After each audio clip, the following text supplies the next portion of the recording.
one of the things I'll mention in going to, on our class diagram, the traditional blue meme stage worldview is that it is a product, like all worldviews, of the previous unworkable. What was unworkable? It was that the Red Warrior stage was not a stage in which you had safety and security and stability at all. You could have a really nice farm and family and everything else, and all of a sudden here come a bunch of marauders. They devastate your farm, your family, whatever. That was the warrior. I mean, you had a lot of that in the warrior. And that goes against the human spirit, no matter what your viewpoint of life is. It's not what you want for family raising and to have a life where you can sustain yourself, vocations, and so on. So there was a pushback in that. Now, Tim pointed out something that I want to talk about, and I'll probably hit it tonight, and that is that in the field of science, you have a quantum field where you begin to realize that in the evolution of this universe, there's a lot of chaos. I mean, that's how we ended up with the planet Earth. You know, collisions, and then we ended up with a moon, and just by some wild coincidence, it was exactly what we had to have life on our planet. Which is why I'm working with a lady who's an Oxford physicist on a paper right now, and I'll talk about that later. It all relates to this, but she wrote a book called Cosmic Hologram. Her name's Dr. Jude Curvon. And what she's saying in the book is that the last 10 years of quantum discoveries are bringing more and more scientists to understand that we can no longer accept the old paradigm that this universe is nothing but a happy accident. And she uses calculus and math and things that I have no clue about. I have stayed at a Holiday Inn, but still. I still don't grasp that. So what do is you collaborate. And so I'll be doing a series, and she'll be in it. So will an evolutionary biologist. That'll be this next spring, and we'll talk about science and spirituality. And I'll talk about that more as we go along, and especially tonight and tomorrow. Tim's point is that out of the chaos, when you look at the evolution of the universe, which is warrior, it's chaos, what comes next? Order. Chaos, order. Chaos, order. It's an evolutionary principle. And nobody ever really in science thinks to ask, why is it that way? This is what the physicists are saying. This universe started as the most ridiculously fine-tuned beginning that was absolutely mandatory for all these next things to happen that had mathematical equations behind them that are undeniably coming from what they will call, at the very least, they will say that the universe is conscious. Now, I call it spirituality. The biblical narrative will refer to it as God. There's a source, so we'll get to that. The traditional age came out of the unworkable of the warrior age. People wanted stability. And so, one of the great values of the blue meme is law and order. Law and order really shows up. Safety and security. When we think about law and order, as Israel settled into this new land, one of her primary foundational elements was the law. It fit beautifully in what all the other nations were doing as well. So the law was enacted. Now, what was the law, the purpose of law? It is to determine whether one is guilty or innocent. If we're thinking religiously, we might say to determine whether someone is obedient or disobedient, faithful, unfaithful. Those are principles of law. They are principles that require judgment. We are very fortunate today to live in a country where there are literally thousands of people who get on the internet and judge everybody. So we don't have to worry about that. But the thing about judgment that's interesting is that come Monday, somebody's going to get jury duty. Isn't that a cool letter to get in the mail? Jury duty. And so you sit on the jury, and there's going to be a law. It's plain, there's the law. But for some reason or another, you've got two people on opposite sides, and they're saying, no, this is the way the law reads. And the other person's like, no, it isn't. No, my client, blah, blah, blah. My client didn't break the law. Oh, yes, your client did. What's the law? It's right there. Well, then you have to have the judge. Then you have to have a jury. So then the jury will make a determination of guilt or innocence.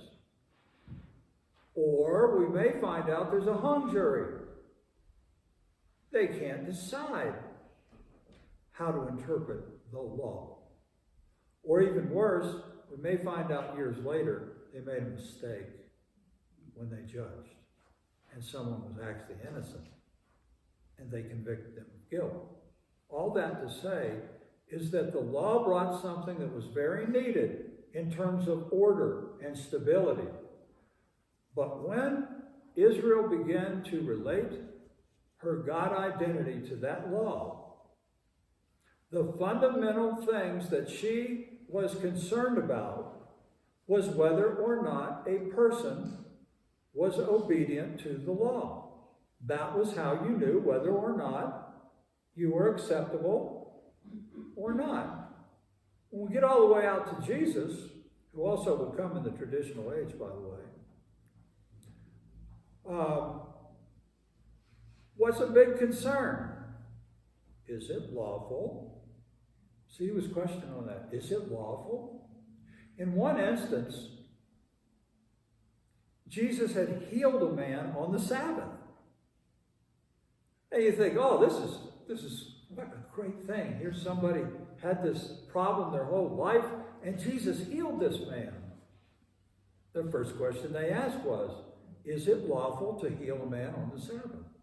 That was their primary concern because they had inherited that from Moses and the law given of Moses. So this is setting the stage for what we all know in the Christian world as well. And I'll get into that in a bit. And as we go along, we're going to see we have three flavors of Christianity that are alive and well today. Blue Christianity, orange Christianity, and green Christianity, and what the differences are. And they're all based on values. What you consider to be the value of ultimate concern. And if law is the ultimate concern, then it's going to come along with certain elements to go with it. With the blue meme traditional age, you also left the feudal kingdom, the chaos of things that came and went, rulers that came and went based on who killed who and who ended up being the totalitarian ruler. And you ended up in blue meme land with empire and institution. Empire and institution. So you have the Egyptian Empire as one of the early examples of blue meme, and they had their own law and codex and all those things, all the way down to the Romans. And of course, that's where we really get into the coming of Jesus, the apostles. And so you have the Roman Empire. And the Roman Empire was very much based on the law and obedience to the law, and obedience, most of all, to Caesar. Now, you also had the formation of institution. Well, when Jesus and the apostles left the scene, the base, really, of the church was that it had started in Jerusalem. And let's remember that Jesus himself said he came to fulfill the law and the prophets. So the people in Jerusalem knew the law. They knew the prophets. Jesus had come to fulfill all these things that we talked about earlier in the diagram that had to do with Adam, Abraham, Moses, David. But soon, the Roman Empire took hold, and the power base was taken over by Rome. Why? Because Rome knew that religion was an excellent way to control the people. And so what happened? Rome began to take the teachings of Jesus, and they fit beautifully into institution. So you have empire and institution. And look at the institution that Blue Mean Rome came up with. Empire, Caesar.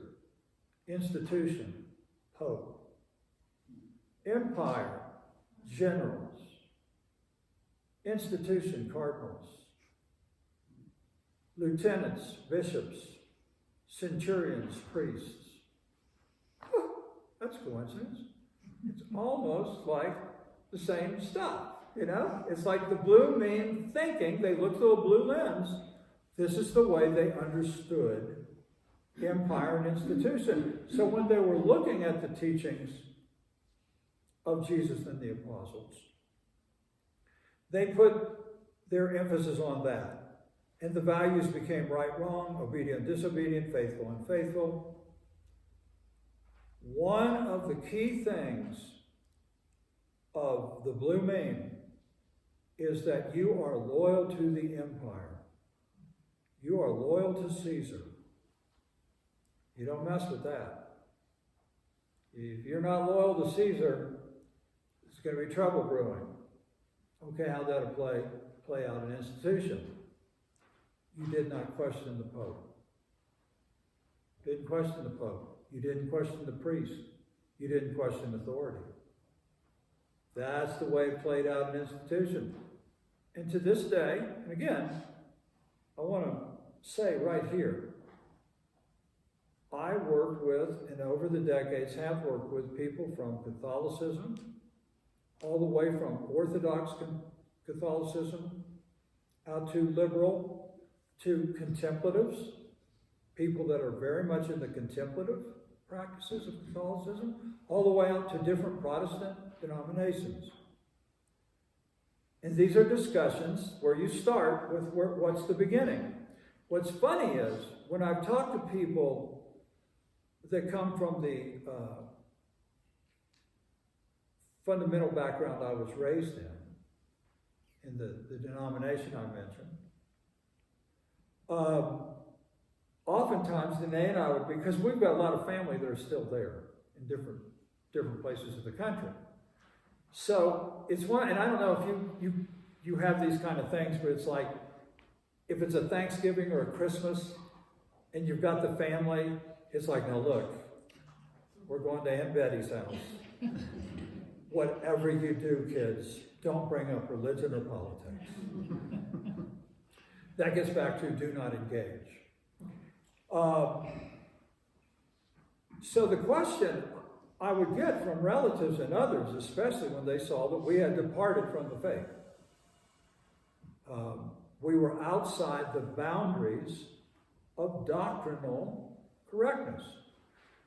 The word doctrinal, dogma, and creed came from this law-centered, oriented, Blue Mean stage. That's where we get dogma, doctrine, and creed. And see, those things became very much the center of how the Christian religion operated. And so my relatives would say, when we would present some of the ideas here and what I'm going to present tonight and tomorrow, who are you to bring up that, you're saying we've been wrong all these years? And it's very frustrating to someone who is identified very closely to a particular blue mean, because blue is the most tightly held boundary of all. As a matter of fact, most of us would consider the word fundamentalism. If you use the word fundamentalist, you know what you're talking about. They draw tight boundaries. You know that if you're talking a fundamentalist and you're feeling like you were one, but now maybe you call yourself a progressive. We'll get to them. Well, you know the difference. And so the question comes, who are you people to say all of a sudden, oh, no, it's not that way. The Bible's actually saying this. And so, inevitably, I will say to them, if people never question and change the interpretation of the Bible, you would be a Roman Catholic. Why are you a member of this denomination? It didn't exist for 1,500 years. Who are you to go to the Catholic Church and say, oh, I've moved on beyond that, and I've moved into this Protestant denomination? What? Your ancestors, whoever they are, and can name them, most denominations have roots that go back to particular teachings. All I'm saying in that is that the idea that there could be something more that I'm going to propose, that there can be yet more change, should we be shocked at that? Is that really so radical to think that there could be more than even where we are right now? Because typically, where you are right now is what you think is, okay, now this is the way it should be. And once again, if things are proposed that go beyond that, that's where people are either going to be open to discussion or not, and so on and so forth. So these are the questions. You're loyal to the empire. You do not question. This really, again, goes all the way back to when Israel became empire and institution oriented after she had existed for a while in the land of Canaan. When she started in the warrior age, everything was impermanent. You're in a wilderness wandering, and they started with a tabernacle, if you recall that. The tabernacle was nothing more than a tent that as they went along, they could take it down, put it back up. It was their sacred place of worship, was the tabernacle, and it was a tent. And to tabernacle, it came up with the idea this is how God dwelt with them. Because in the tabernacle, you had a holy place, and you had a holy of holies. And in the holy of holies was where God literally dwelt. And you could not go into the holy of holies under penalty of death. There was only one person that could go into the holy of holies, the high priest. But the high priest could only go in there one time a year. That was it. And that was during the Day of Atonement. The Day of Atonement was the day that all Israel gathered to deal with all the sins she had committed during the last year. And you wanted those sins atoned for, so they sacrificed bulls, goats. The high priest took the blood into the Holy of Holies. That's where the Ark of the Covenant was. That ark, by the way, disappeared in 586 during the Babylonian captivity. Another great icebreaker at a party. And it's like, did you know?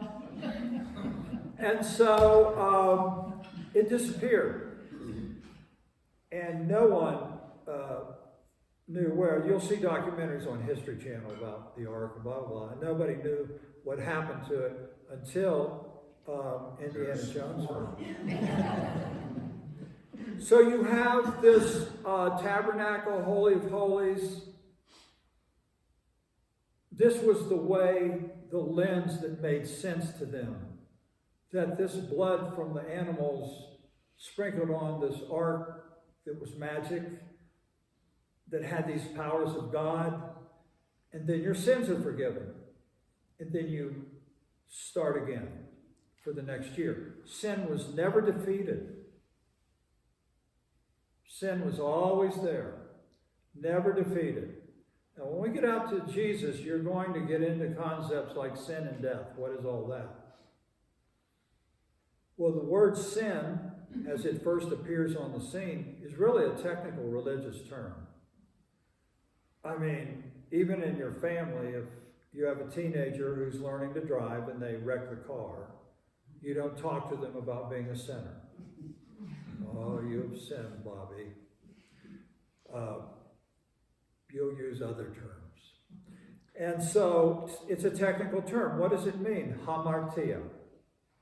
Our theologian guys back there know all this. It means to miss the mark, which is the same way of saying it to violate a boundary. So basically, if you have a form of belief and someone does something outside that form, they have gone beyond the boundary, they've missed the mark. Now the question is, how do we determine what is the mark? Who determines that? We'll get into that thinking, you see, because all this is what's going to lead to eventually Luther and Protestantism and denominationalism and the evolution of all this. This is a historical thing that starts right here, even back with Israel. In the terms of empire, throne of David, that's empire. The Davidic kingship line. David was from the tribe of Judah, and so all of the kings came through genealogy, which remember, genealogy's identity, that's where identity started. Your genealogy, Jesus is from the tribe of Judah. Interesting. Now you'll see gospel writers talking about him assuming the throne of David. What is that about? Well, it has to do with what Jesus is saying. I've come to fulfill the way you guys looked at atonement, the way you guys looked at kingship, the way you guys identified in this way and that way. And I'm coming to say that was all a prelude to an actually higher way of understanding God identity. And here's what I'm talking about when I talk about Jesus as priest, Jesus as king, which the apostolic writers do. You may have studied some of that in your growing up years, or you may not have studied. I've studied with pastors. I won't mention the denomination. Danae and I were in Montana. I was going through some stuff with the pastor of this church where we were doing a seminar. And I was going through some of the Old Testament stuff. And he looks at me and he says, well, we really don't get into the Old Testament. and you may say the same thing. But the point is to understand each worldview. You know, it helps to know where it all came from and how one built upon the other and how we got to where we are today. It's like in business. When you go to the conference room on Monday morning, something has happened in your company and the CEO or somebody looks at everybody and goes, okay, how in the world did this happen? Stuff happens. Well, you want to know what's behind it all. And that's what we're getting to. What's behind all this? So throne of David, the temple, that's empire and institution. Temple. David decides they want a temple. Why? Because they had that tent tabernacle, but now they were settled. You had the southern tribes, you had the northern tribes, and he wanted a temple to make it even more glorious because they're identifying with external things.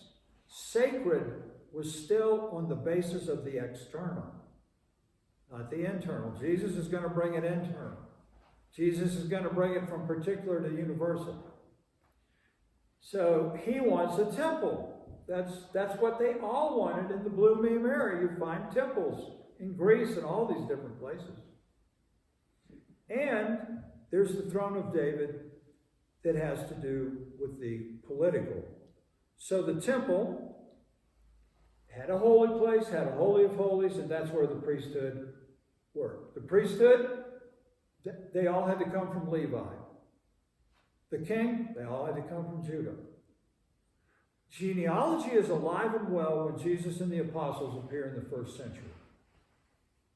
If you read the story, or if you go to Walmart and buy the Bible, you would see that Jesus is from Judah.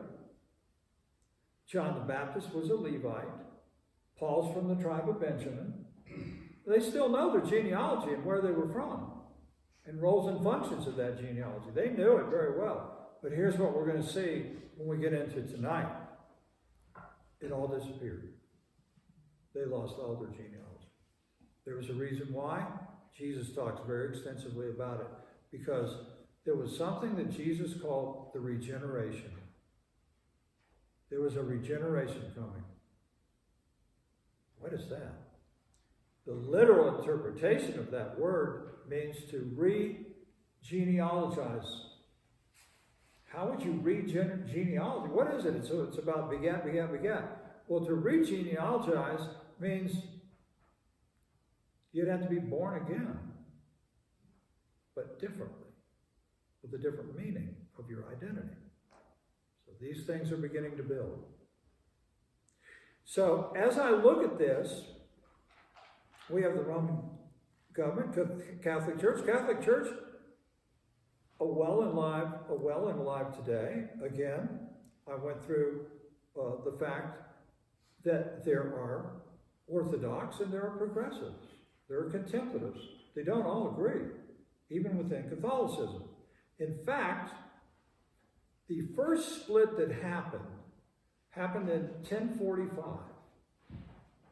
And that is when the Eastern Catholic split from the Western Pope Catholicism. It was called the Great Schism. And so you end up with Eastern Orthodox. You probably have friends, or maybe came from yourself, Eastern Orthodox, or are Eastern. I don't know what you're from. In all these, there's Eastern Orthodox, there's Roman Catholic.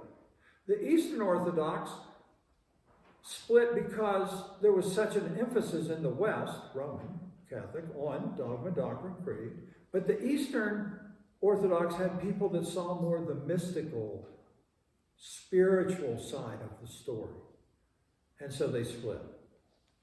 All of this to say that Paul knew, and so he said in his writings,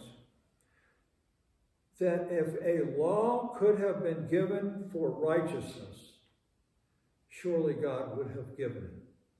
What he was saying was, the law is not going to be the end of the way people understand God identity.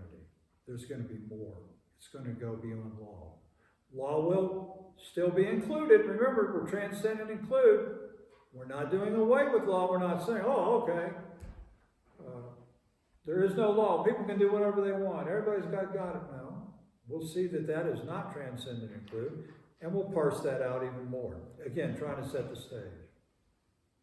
So you have that split that happened. And then, of course, we then enter into modernity.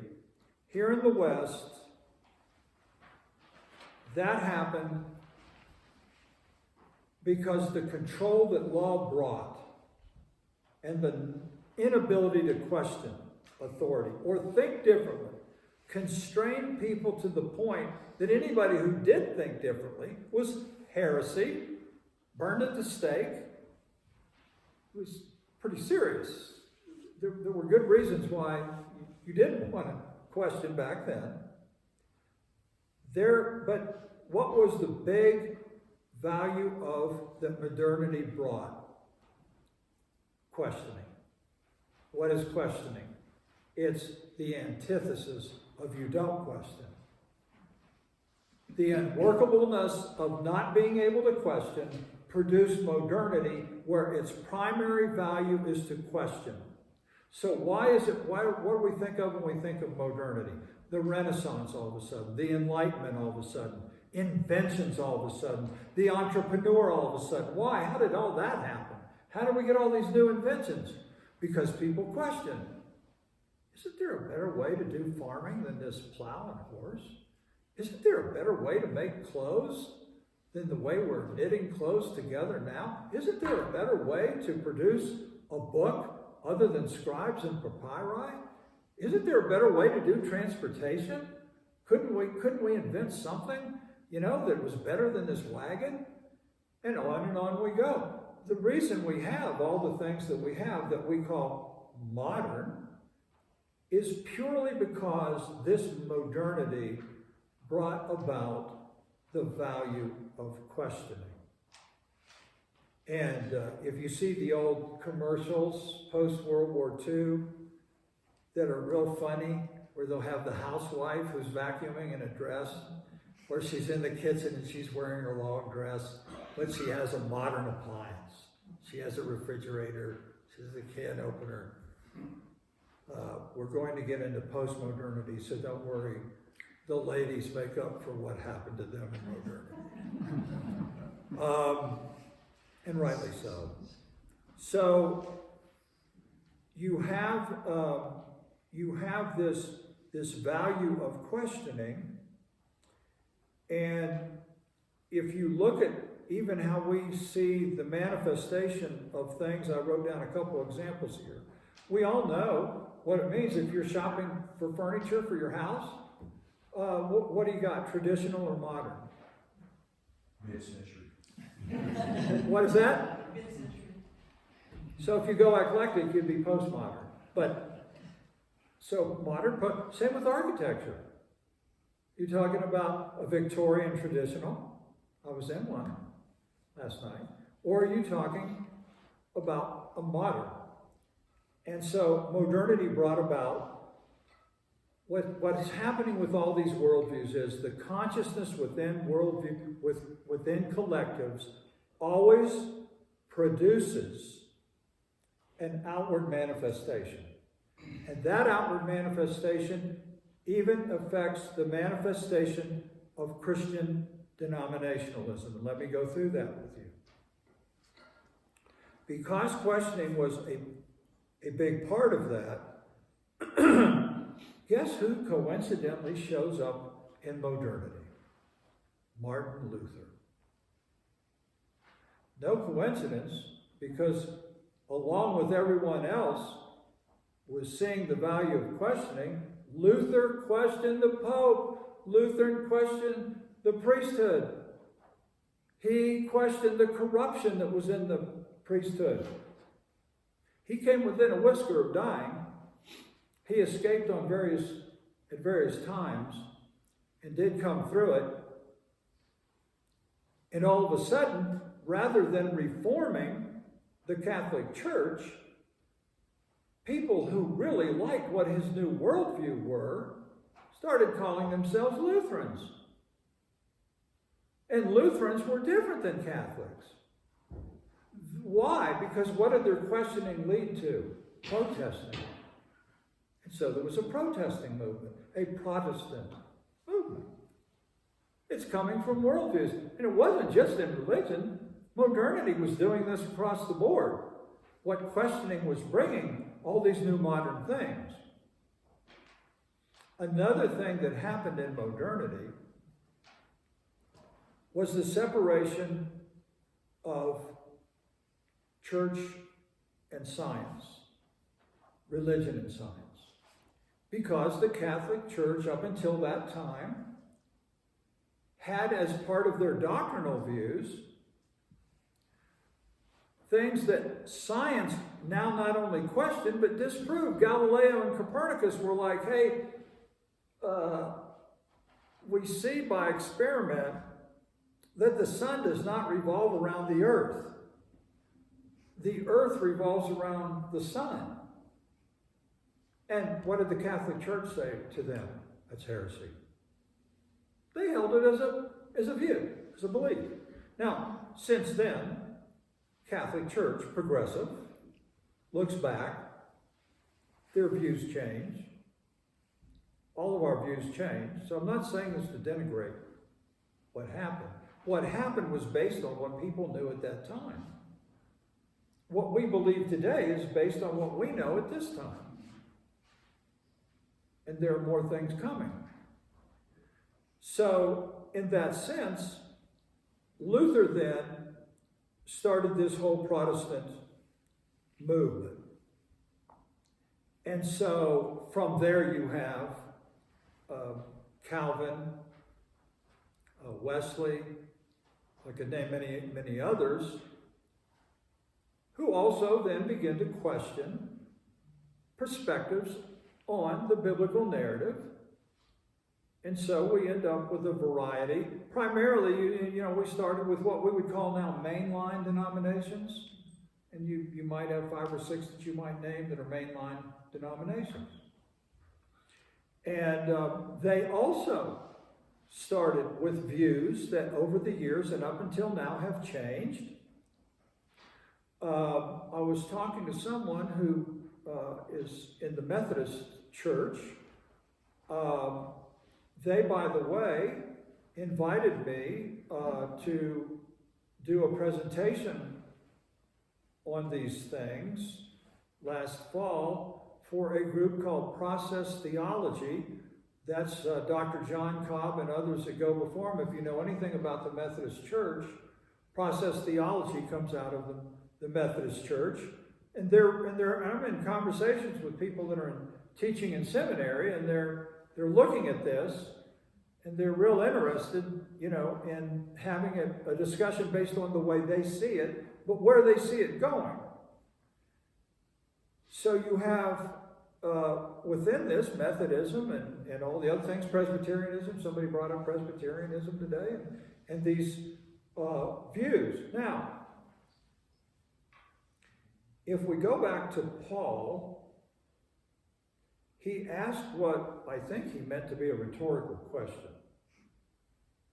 And that's when he wrote to the people in Corinth, and he said, "Is Christ divided?" And that's a troublesome question, because we know now that all of us in Christian heritage are well aware Christianity is a model of separation. I mean, that's what it means to denominate, is to separate from something else. I have denominated this from that. I am not that. People may or may not be open to talking any further about these next stages and where things may be going. That's fine. I bring this up because division relates to separation. And if you remember, we started with archaic Adam, exile, and separation, and that separation is the definition of death. And that is not reflective of the nature of God. So how do we get past that? That's a question mark. I'll offer my understandings and views on that and what I'm talking to people about. I will tell you, though, that in the Methodist presentation I made for that group, I was asked by Dr. Sherry Kling. She has a PhD in process theology and Jungian psychology, which that's another whole thing, to talk to people who follow Carl Jung in psychology, because it's just amazing. These principles are so universal. You find out, wait a minute, that's what Jesus said. But anyway, when I did it, the title of what I talked about was Universal God Identity. I've never been invited by my old denomination to speak on that subject.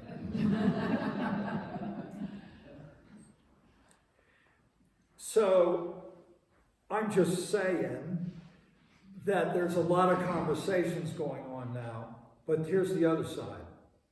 Evolution happens in a step-by-step way. I've had people come up to me after conferences and say, "Oh my gosh, I wish my Uncle Jimmy had been here. Uncle Jimmy, he needs to see this. He's a blue mean. How do I get Uncle Jimmy to see this?" And the answer is, you're not. It comes out of the unworkable. It comes out of people's own evolution. Is that a problem? Well, it's a real problem if you think you have to be in the exact right place in order to be okay with God and not go into some kind of eternal torture. Then it's a real problem. It's a real problem if your kids don't go to church. All this becomes a real, or you've got loved ones and relatives, and they're not in your denomination. And they're not practicing any kind of Christianity. That's a real problem. Now, as you move into levels we're going to talk about, We're going to talk about other alternatives that honor the narrative fully, on the one hand, in my mind, and on the other hand, ask the question, doesn't identity move beyond blue, meme, blah? Because, you see, to send someone into eternal torture, somebody's got to make that judgment. Who goes? Who determines that? Who's going to stand up and tell somebody who doesn't and who does? Some human will have to decide that. That may not be a problem. For fundamentalists, it's not a problem. They get it every Sunday from their pastors. And they will say very clearly. Then if that doesn't work, you're going to go into modernity. And what are you going to do in modernity? Because modernity questions, modernity deconstructs. Oh boy, deconstructing. Now we've got something that you see and is very much current. You can go on the internet and what's there? Hashtag deconstructing faith. Hashtag deconstructing religion. It's very prevalent today because modernity is prevalent in our society. It's alive and well. Kids today start out being raised in modernity. They never were in blooming fundamentalism at all. And they may not want any part of Grandma's church because they weren't raised in that to begin with and they don't get it. It's like, wait a minute, that just doesn't make sense to me anymore. And so you've got this move into modernity. And what you're doing is you're deconstructing. Why? Because it's necessary. And the only way you're going to go from something that doesn't work anymore is to deconstruct it or parts of it that don't work. Remember, it's transcend and include. If I'm having a discussion with the most fundamental of fundamentalists, I'm going to go to the same narrative they go to. They're going to read me scriptures that are the foundational parts of why they are the one true church. And I'm going to offer my opinion about what else that could mean. That's where we get in trouble. Because they're like, no, it can't mean anything else. Paul said it, I believe it, that settles it. That's the old, that's what you're... Yes, good, erase, thank you for raising your hand. Your name again? Diane. Okay, Diane, thank you. Part of modernity, isn't it also the emphasis on individuality? Yes. And isn't that what maybe also leads to conflict? Like it's good that we question, but then we end up in our own little, individual things. And is that a conflict that's going to make us move to the next step? Absolutely. Absolutely. And that's again why we're looking at each of these to see where you settle out and where you yourself are. I mean, there are a lot of people that are in deconstructive places still. I talk to a lot of young pastors who are actually at conferences, like I'll go to conferences. They're very bothered if you make any kind of a truth statement at all. It's like, well, now I'm not certain that we can, say there's truth. But what they're basically saying is, we move to these, this is the truth, no, this is the truth, to this is the truth, to deconstructing it like, well, nobody can say what the truth is. So there's a lot of that I've encountered out there. What is truth? That's violent. And what is truth? But it's very much individualism. The warrior stage was very much individualism. Remember, the two warm colors are deconstruction colors. They're chaos, as Tim points out, in quantum, that always lead to a new form. And the new form is always more complex, so the circle gets bigger because it's more complex. The universe keeps growing. Oh, now there's galaxies, there's planets, there's this and there's that. Oh, there's planet Earth, and oh man, there's stuff that's growing there. Hey, look, there's people. God's like, what was I thinking? But this is complexity. And that's how it works, and it comes out of chaos and deconstructing. And so you have the orange. Now, I talked with Rob Bell about this. Actually, he was sitting in the audience in a, don't worry, I'm keeping an eye on snacks. He was sitting in the audience and he asked me the question, how would I relate, these are my opinions, the modern worldview to Christianity? I see in the mega churches a lot of the modernity values. What is modernity about? Efficiency. That's a big one, right? We always want something more efficient. We want something that helps us get a project done more quickly. We want transportation that gets us there more quickly. We got a car, oh, that's great. Now we got a train. We need an airplane. And so everything's efficient. So you go to a mega church. They got the police outside. They got the cones lined up. Everybody's parked. You get right in. You go in. What do they got? They got a band and they're good. Man, they got singers. They're good. Here we go. We got that. Not criticized. A lot of people did. This is where people have landed. I'm just saying that's modern to me. And then what do you get with the sermon? You're not going to get some guy that stands up there and drones on and on like I'm doing. You're going to get a guy that has a finely tailored 20-minute, not too long, boom, and you're out. And guess what? The police are back out there getting you back on the road, and you beat all the Baptists to the cafeteria. So that's modernity. That's an example I might use, but it also is to the credit of people that when you go through your own evolution as you have here, it takes a while to deconstruct all that. It seems like there's people who are embracing modernity in terms of culture and lifestyle and everything else, but are staying blue mean in terms of church. So you have different lifestyle, different worldviews that they hold at the same time? Well, yes. As a matter of fact, you brought up something that I need to bring out about the spiral. As you move up, you are still including all the previous levels, but the question becomes, and this is a spiral term, what is your center of gravity? COG. So you may be moving into modernity, but your center of gravity is still fundamental in a lot of ways. You may have within, for example, and I'll explain this, please don't pile on. Danae knows that for me to be here today is a tremendous sacrifice, because today's college football, folks.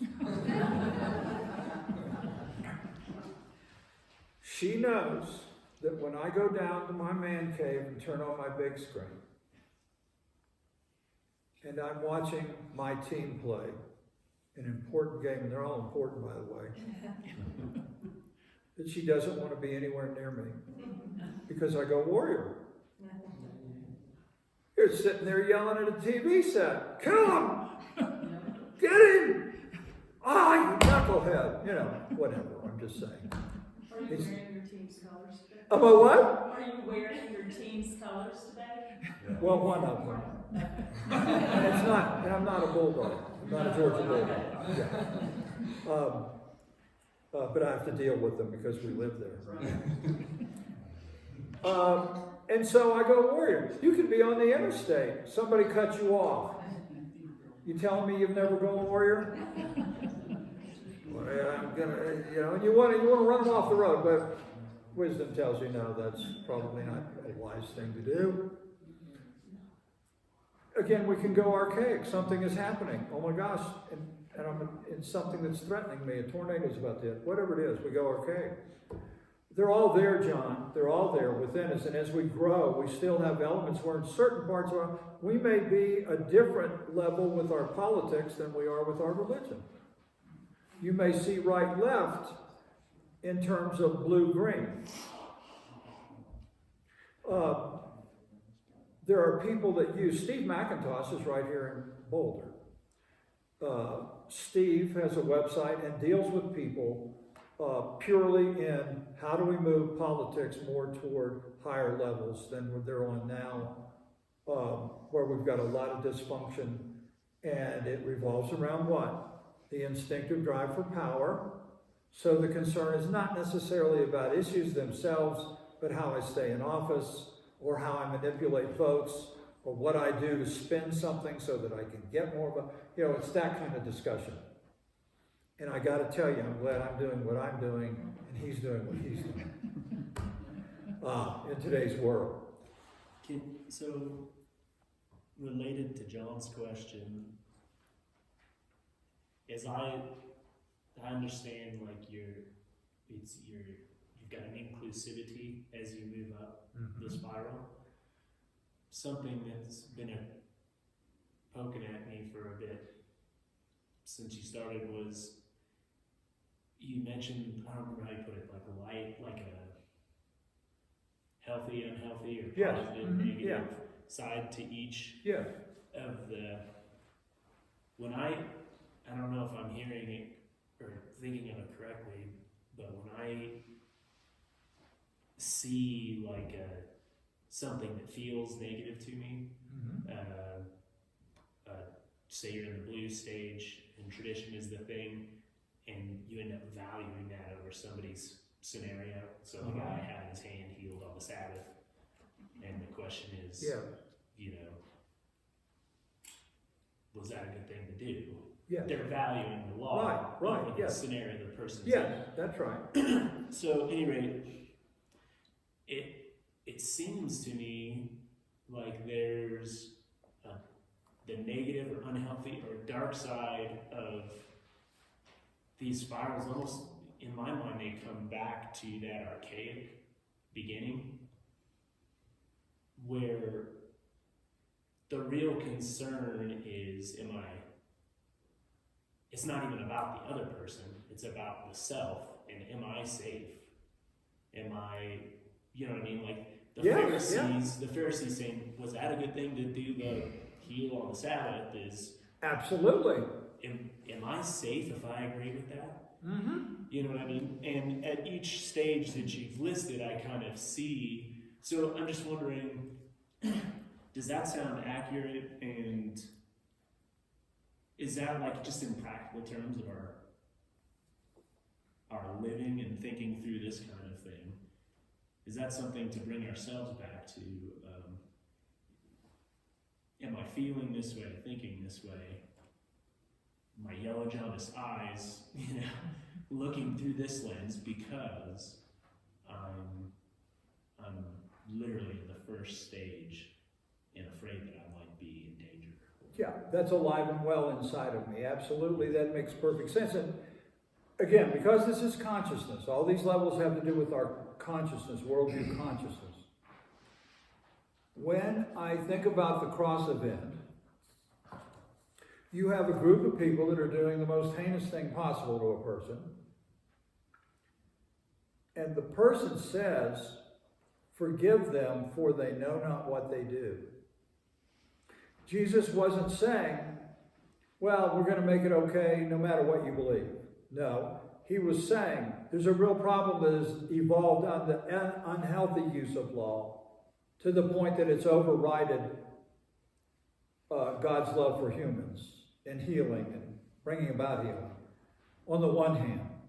But on the other hand, he died for those same people and said, forgive them, because they don't know what they're doing. Forgiveness was based on the fact of consciousness and not knowing.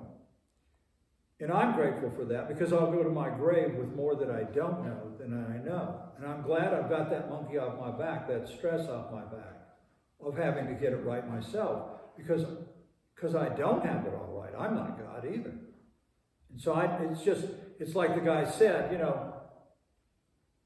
half of what I believe I've got right, and the other half I've got wrong. I just don't know which half is which, So there's always that thing we have to remind ourselves. I'm not sitting up here saying, and by the way, I went through all these levels, I'm now going integral. I'm here to help you poor folks, No, this is all of us saying, how are we, how are we working through all that? And that archaic, all the way back, yes, that's what the law brought, was that I'm in danger if I don't do the right thing. I am in real danger here. And so to question Jesus, is that lawful, just simply shows that the law could only take them that far, and that was a concern about right and wrong. And it could not allow for the healing of a man on the Sabbath day, and that was bothering people in that day and age, and that's why he sat with the marginalized, because they were excluded from the law as well. And Jesus was saying, well, maybe there's an inclusion and a love and acceptance of God based on your weakness in life, based on where you are as a failure in certain ways and not measuring up in certain ways. And that's where we get into love and grace. And so, but all those things are alive and well. I feel like I feel them in each of the stages, like the modernity stage even. Mhm. Like, is Luther annoyed with the Catholic Church, or is he scared that he's wrong, that Yeah. like, that whole thing is wrong? He's trying to reform it. And he's in trouble. He wanted to make it better. Right.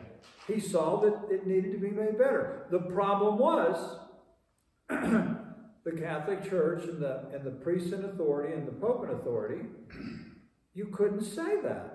Look what happened. And again, I don't want to insult anyone who's Catholic, because I know if you're Catholic, you're as upset about this as anybody else in the world.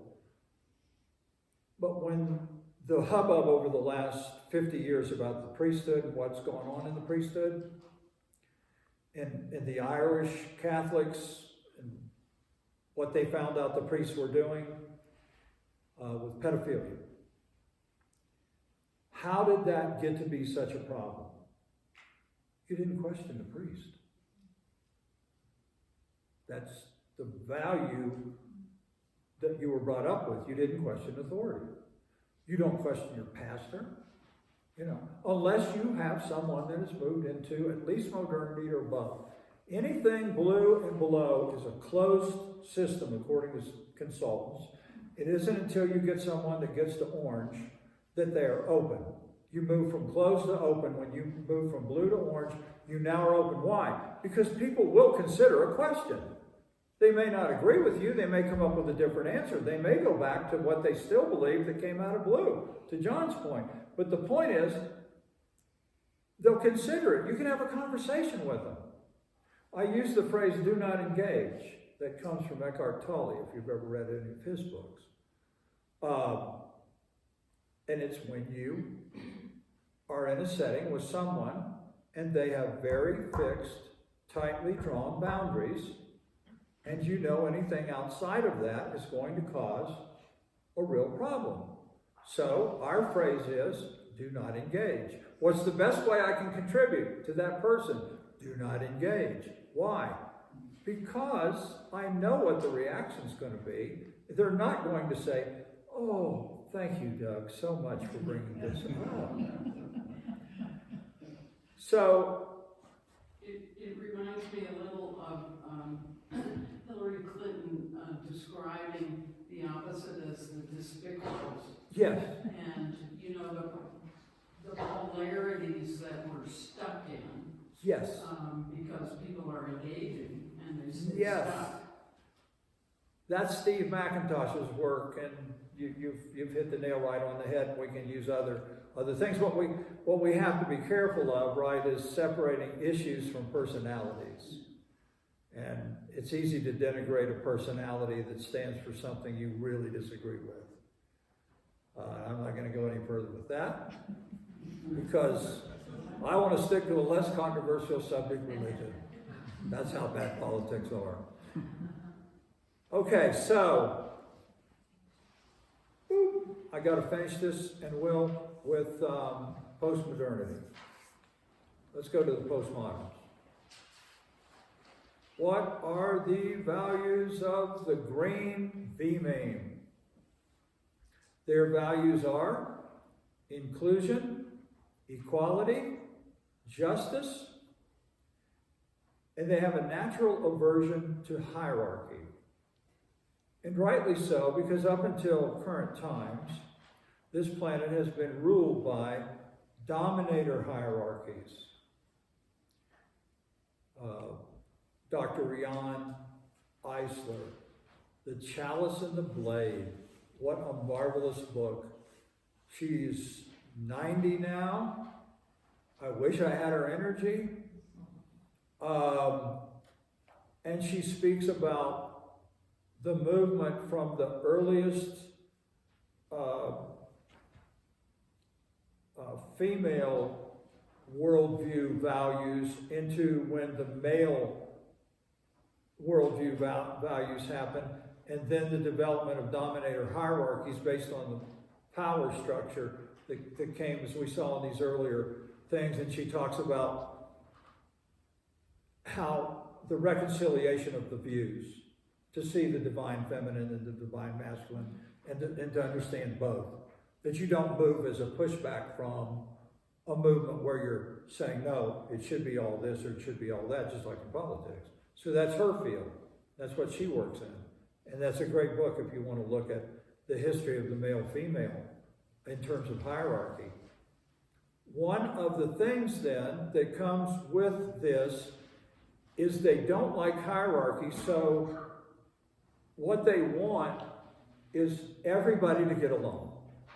Everybody to get along. What comes in modernity? How do you become efficient? You want to be the most efficient company. You want to give the best customer service. When you compete in sports, you want to be number one. It's competitive. It's orange. It's capitalism shows up in orange. Democracy actually showed up in orange in our country. But this thing of being in competition all the time, it got to be unworkable for a lot of people. It was just like, wow, I'm in a rat race. That term comes up, and everything is about, competition, et cetera, et cetera. When you get out to green, you're getting into a worldview of, for Pete's sakes, can't we all get along? So I'll tell you what, I'm so tired of this with everybody's kids great at this and everybody's kid does that, and they're this, and my child's on the honor roll, and your kid isn't, and, all the bumper stickers. So what do they say? Let's play the sports, but everybody gets a trophy. That's postmodernity. That's where they came from. And what postmodernity is trying to say is there's more to life than just the competitive part, especially the younger children are. Are we really going to train them real hard in that area? Maybe as they grow older, they're able to understand concepts, and we can give them healthy orange, not unhealthy orange, that also includes the fact that your value is not because you're an A student, and your value is not because you got some Fs, and your value is not, I'm proud of you and I'm disappointed in you. Man, you end up having to pay a darn therapist. You take your kid in there and you're sitting in therapy, and of all the darn things, the therapist starts asking you questions. What are you asking me questions for? This kid's the problem, right? We raised a blended family, Danae and I. We've been married 25 years and we raised a blended family. If you've ever done that, we can all go out for a drink sometime. So you get into those things and you learn a lot about yourself, and you learn a lot about the dynamics. And what are we talking about? Spiral dynamics. But in the green, so you get that. What's the other thing? Maybe you've seen the bumper stickers that say coexist. Coexist. You'll have the Star of David, you'll have the cross, you have different symbols of the different world religions. Coexist. That came from postmodernity. Yes. Environmentalism. And what? Environmentalism. Oh, environmentalism. Green, Wow. environmentalism. Yeah. Oh, absolutely. Now, the beauty of that is that green inclusion, etc., Green is beginning to realize, oh my gosh, there's a lot of interconnectivity on this planet. And that includes interconnectivity of we humans with the environment. You see, up until blue and modernity sees the environment as something to be used, separate. Drill, baby, drill, yeah. Yes, Yes. doesn't matter what it does to your state if you're mining coal in West Virginia or whatever else, or you're doing these other things. And so the environment, and so you see yourself disconnected from that. And again, separation is always, that's the troublemaker, is separation thinking. Everyone else is other. That's separation thinking. So now we have ingrained this real heart desire for realizing, no, we are the ecology.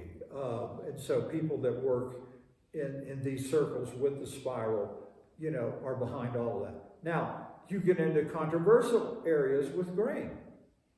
There are some things that people may say, no, we're not ready to just get rid of all the electrical coal today.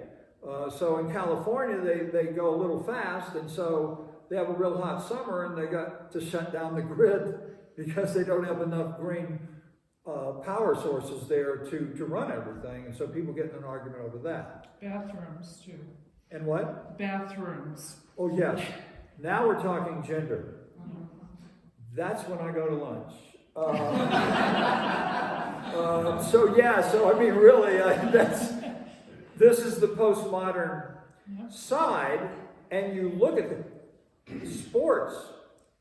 I saw an interview with 2 college ladies who had been at the top of their field in different track and field events all along. They said, we're seniors in college, and now they're allowing males to identify as female, and they're blowing all the records away. We don't have a chance. Now what do we do? This is where we're getting into healthy and unhealthy discussions of what comes with blue, or relativizing. The joke in business is postmodern companies want everybody to come in the conference room and give they want everybody in the room to give their input on some issue. And the joke is, when the meeting's over, they never make a decision. The main thing was everybody just got to give their opinion, right? So that's good, but can also be not good. In hierarchies, one of the things that Jesus did, in my opinion, was he moved into a different way of seeing hierarchy. He didn't say, let's destroy all hierarchies. He said, let's redefine them. So what he did was, he said, the first shall be last and the last shall be first. Now what we've got are hierarchies that serve, not dominate. That you have to have a hierarchy in a business. You can't tell the guy in the warehouse, hey, the CEO is sick today, we need you to be the CEO. It ain't going to happen. So you have to have hierarchies, but the question is, are you a healthy business? Maybe in ecology, Walmart went through all kinds of stuff because they were dumping chemicals in nearby rivers of stuff left over, and that raised all kinds of canes with people that are into ecology. So again, people are learning how to have healthy hierarchies in management. Now, management looks at things and how it works or doesn't. In religion, postmodern values lead to the progressive Christian. If you think about people that would consider themselves progressive Christians, they have mostly this postmodern desire for inclusion, thus coexist. There are people here involved in interfaith that I was talking to. What is the desire? The desire is to see if we can't get to a place in religion where we can all come together of different faiths and have an interfaith meeting. And if you look at the spiral and where we've been in the past, I consider that a healthy alternative to shooting each other. So I see that as an evolutionary move forward. Question? Well, as you're talking, I'm confused about how you think about timelines, like thinking about Celtic Christianity. They were thinking about interfaith dialogue, caring for the earth, sacred feminine, way back centuries ago. So Yes. if they're postmodern a long time ago, like how do we reconcile these different trajectories of going through the spiral? People come, that's the other thing, the whole world doesn't come through the spiral at the same speed. So you have some cultures, especially going back to Greek, you have some cultures that were already ahead of the curve in going up the spiral. Some cultures that to this day, we would call it arrested development maybe, that they're still stuck in certain parts of the world in tribal warrior that's going on the planet now. Then you've had other cultures that have been already going through, they went through these stages, but they went through them more rapidly. So yeah, there were some people ahead of the curve. I still say, go ahead. Oh, it seems like you're speaking broadly about like the Renaissance or Yeah. like these big cultural Yes. progressions. Yes. So in that case, it feels like you're talking about general. There's a general. That's right. It's a trajectory, general. That's but right. then there's not so general tracks. Is that? Absolutely. Because again, as Jesus said, collectives are just two or more, you know. So, and that's what, when Jesus is getting into collectives, we'll talk about that too. What is a collective? But to your point, Nikki, yeah, these things don't all happen at the same time or with the same groups, and some cultures smaller than others. And actually, this idea, what do we find in eco? You brought up eco. A lot of discussion is happening now with indigenous peoples. I'm in groups where the indigenous peoples, the people, you know, the indigenous in Australia that Robert and others are working with, and what are they finding? All the indigenous people have a lot of things that we could learn from, and especially when you, like Dr. Bernardo Mirazaldi, who's in the Philadelphia hospital system, was the head of the Homeopathic Society, president of that for a couple of years.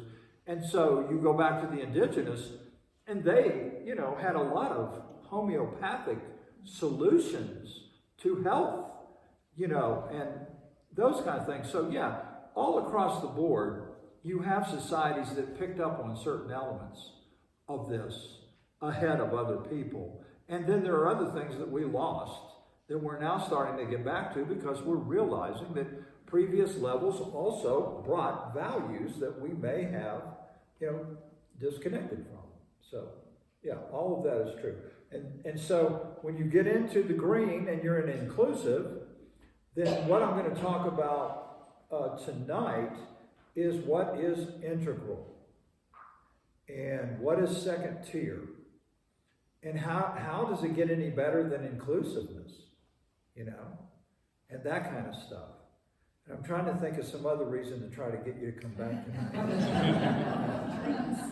but hopefully, what? I think you said it earlier, but I just wanted to go back to what Diane questioned and brought up. And it's easy for me to remember. It starts out as individual, so the archaic, and then the next one is collective, and then back to the individual and collective. And so when you asked about orange, it really was an individual, you know, get mine, win at all costs. And when you talked about corporations that would dump things into the river, it didn't matter. There was no long-term collective thought. That is what happened with the next leap. So that's just easy for me to go, oh, individual, collective, to see where we are and why our thinking, and where we are today in postmodern, and really that longing for inclusivity on a global scale and where we're going next. Excellent. Any other comments? These are great. Yes, sir. This may be a function of me being born in 1960, but I feel like it's a Paisley dynamic. A what? Paisley. Okay. And each little thing sort of has a small end that kind of goes up and makes a big end. And they all fit together. And when you look at a Paisley from a distance, you see one predominant color, and it may be green or red or blue or orange. But as you get closer, each little thing, number one, overlaps with all the other ones, but each one has spots of other colors mixed in. and we pick and choose on, on an individual basis, which one is most useful at a time. Yes. You know, when my Illini are beating your Ohio State Buckeyes, then that's when I want to revert back to the little red dot. Yeah. But I would like to think that my personal paisley is orange, but then you extend that to a society or the world. I think so much of it depends on what depth you're looking at when you look at the fabric. Yes, and so when we first start with spiral dynamics, you're getting into the fact that that the consultants who will talk about this will then take this to deeper level conversations even. In other words, the complexity of spiral dynamics is not what I'm presenting. I'm starting with what Nikki was talking about, these general broad cultural things and what they bring. But as you get into greater and greater complexity, they interact and they intermix, and you've got centers of gravity, and you do end up with paisley and whatever. And so there's more to it than what I'm showing. However, the big picture principles of what's happened in religion, that you can tell a blue from an orange from a green in a 5-minute conversation generally, right? So in a most general way, that's how a lot of these things are seen. Now again, everybody's got to make a decision on how they end up with their interpretation of the same text.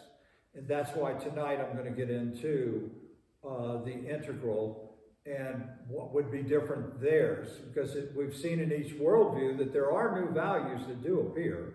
And we can see clear differences between what modernity was really bringing us in our culture and why people started, wanting postmodern values instead of just especially when they saw the unhealthy orange, which again is things like Occupy Wall Street, capitalism, the banking systems, people that are in that field. Saeed was here, you could do, a whole Saturday on that. So, you're all hitting really good points, and I appreciate the feedback. That makes it a lot more fun for me. All right, well, that's where I'm going to end it for right now.